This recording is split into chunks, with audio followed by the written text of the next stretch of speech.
Hello everyone, this is not just the regular vanilla cake or even the chocolate cake. Believe me, when you try this recipe, everyone must ask you how you made it. Welcome back to my channel. Let me show you how I made this awesome recipe. So first thing you need to do is to measure out your butter or margarine. You measure out about 125 grams of butter or margarine for this particular recipe. So to that you add in 110 grams of granulated sugar, or you can also use caster sugar. It's also going to work out fine. Now you're going to weigh out 125 grams of whole eggs. Now this whole egg that you have weighed out, you're going to separate the yolks from the albumin. Okay, so the reason I didn't separate it before weighing is because I want to get the exact 125 grams before separating it. So I separated the yolks from the albumin, then added the yolks into this butter and sugar, and then set the egg white aside. Now the next thing you need to do is to start whisking this egg, sugar and butter very well. Make sure you whisk it thoroughly till it is very light and creamy, just as you're gonna see in the video.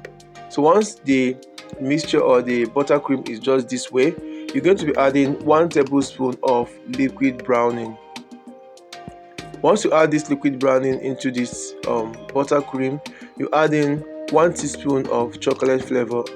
Guys, this is not chocolate cake or your regular vanilla cake. This is an awesome sweetness. Then you go in with 1 teaspoon of my combo flavor. This my combo flavor is top notch. I've told you guys, always try to make use of this my combo flavor, guys.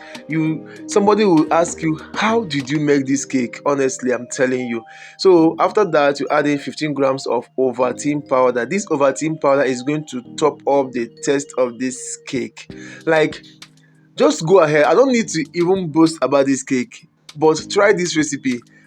Give it to someone or make it for someone, either birthday or party, anything. Share this cake out. Somebody is going to ask you, please let me have this recipe. I'm not missing words, honestly. Now you're going to go in with your all-purpose flour or cake flour. Make sure you sift your flour before adding into your cake batter. Okay, so you sift out 125 grams of all-purpose flour or cake flour, and you're going to add this gradually, like in 2 batches or 3 batches depending, into this batter, into the cake batter, and make sure you mix everything completely or thoroughly.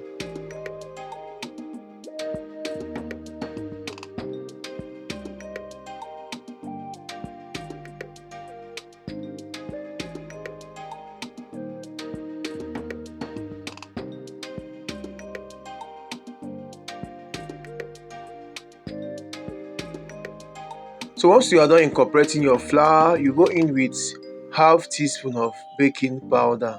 Okay, make sure you level your baking powder when you measure it. Then you add in half teaspoon of white vinegar. If you don't have white vinegar, you can use freshly squeezed lemon juice to replace the white vinegar. This is going to help to fluff up the cake and also, boost the reactivity of the baking powder. As you can see, immediately I added the white vinegar into the baking powder, you saw the baking powder start to bubble, like foam. So that is how it's going to bubble up or fluff up the cake. Now once you have done mixing everything, you set that aside and you go on to whisk your egg white.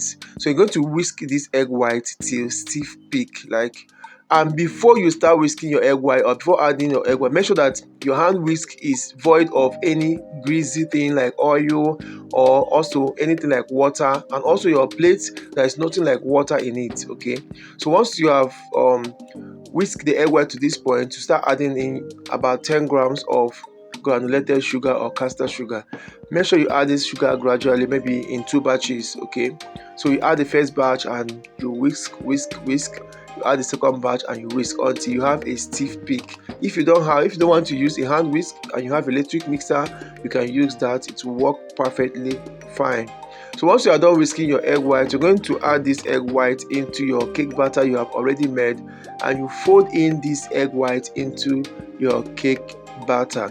I have made a video showing you guys how you can properly fold in egg white. So if you have not seen that video, guys, please go and check out that video. It's going to help you very well. And also a video on how to thoroughly or completely whisk an egg white. Check out that video. It's going to help you guys. Okay, so once your batter is completely full mixed and you have everything set, you're going to transfer your batter into your grease baking pan. Here I use 6 inches round pan. You can also align your baking pan with a baking paper if you have, before transferring your batter into it. Tap the base of the pan on the work surface to ease out air and bake this in your preheated oven at 150 degrees C for 70 to 80 minutes depending or according to your oven temperature. Transfer this on a cooling rack and let it cool down completely. You can wrap it up and let it stay for an hour or two, and then you are ready to enjoy this moist cake. Thanks, and this is your most creative pastry chef. See you guys in my next video. Bye bye.